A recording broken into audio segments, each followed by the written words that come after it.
Hello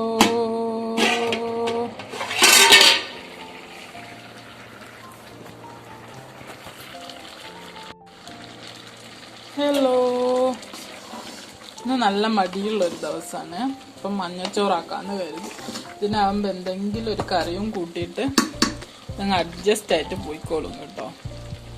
ചോറ് വെച്ചിട്ട് കുറേ നേരമായി, അടുപ്പത്താക്കിയിട്ട് കുറേ നേരമായി. പക്ഷെ നല്ല വേളുള്ള അരിയ, ഒരു രക്ഷയില്ല. അപ്പം ഇടാടുപ്പത്ത് നമുക്ക് ഇത്തിരി ചൂട് വെള്ളം എടുത്തിട്ട് ഇതിൽ ഒഴിച്ചു കൊടുക്കാം. നല്ല നല്ല വേണ്ട കേട്ടോ അരിക്ക്.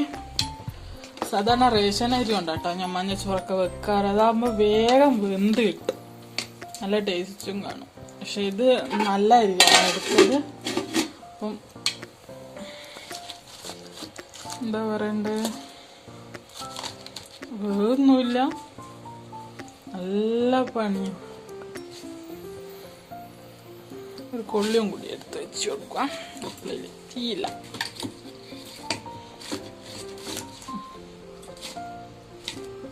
അവിടുന്ന് വേട്ട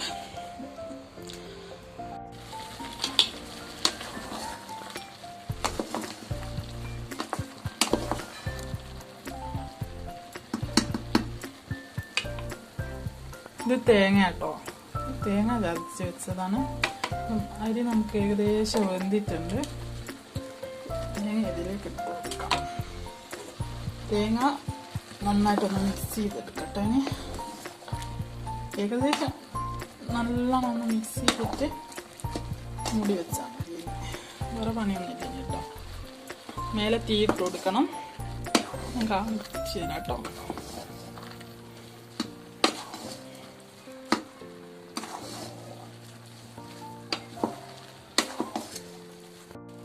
നന്നായിട്ട് മിക്സ് ചെയ്തിട്ടുണ്ട് കേട്ടോ. കുറച്ച് നേരം കൂടി നമുക്കിതൊന്ന് മൂടി വെച്ചിട്ട് മേലെ തീയിട്ട് കൊടുക്കാം.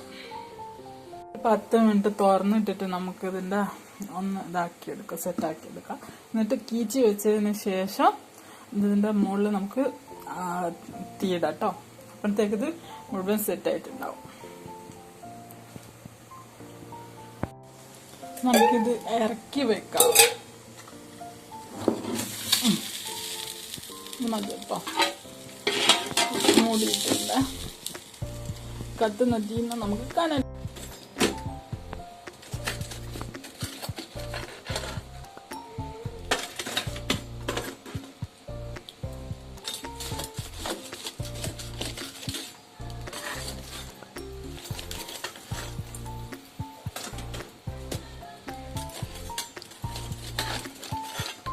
തീ കെട്ടുപോകാൻ പാടില്ല കേട്ടോ. കാരണം നമുക്ക് ഗ്യാസ് ഇതിന്റെ കറി അടുപ്പത്താക്കാനുണ്ട്. അപ്പം തീ കെട്ടുപോവാതെ ഇത്തിരി കനലെടുത്തിട്ട് ഞാൻ ഇതിന്റെ മുകളിൽ തന്നെ ഇട്ടിട്ടുണ്ട് കേട്ടോ.